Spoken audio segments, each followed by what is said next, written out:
આજનો પ્રશ્ન, લલિત અને લલિતા વચ્ચે 120 રૂપિયા એવી રીતે વેચો કે લલિતને લલિતા કરતા બમણા રૂપિયા મળે, તો આ વેચણીમાં લલિતાનો હિસ્સો કેટલો થાય? બરોબર, આપણને લલિતાનો હિસ્સો પૂછ્યો છે.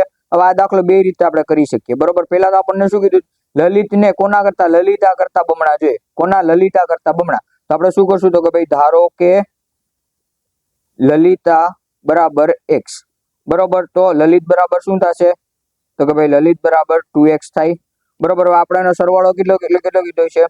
આનો સરવાળો આપણને 120 કીધો છે. એટલે શું થશે? x વત્તા 2x બરાબર 120.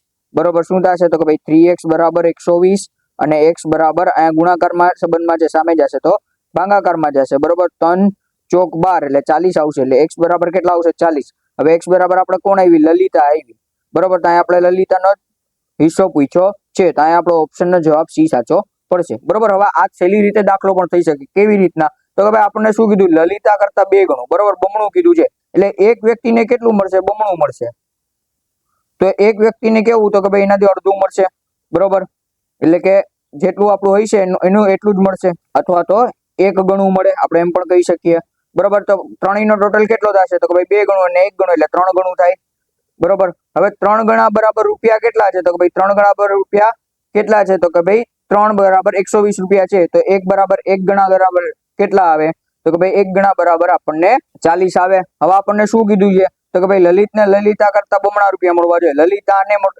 લલિતા કરતા બમણા મળવા જોઈએ. કોને? લલિતને. તો લલિતાને કેટલા મળશે? 1 ગણા મળશે. આવી રીતના આપણો જવાબ એ 40 જ થશે. બરોબર, આવી રીતનો પ્રશ્ન 1 ગણા 2 ગણા વાળો તો ઇઝીલી થઈ જશે. બાકી તમને જે રીતનો સમીકરણ બંધાય એવી રીતના તમારે જવાબ આપવાનો થશે. બરોબર, ઉપરના પ્રશ્નનો જવાબ તમારે કમેન્ટમાં આપવાનો છે.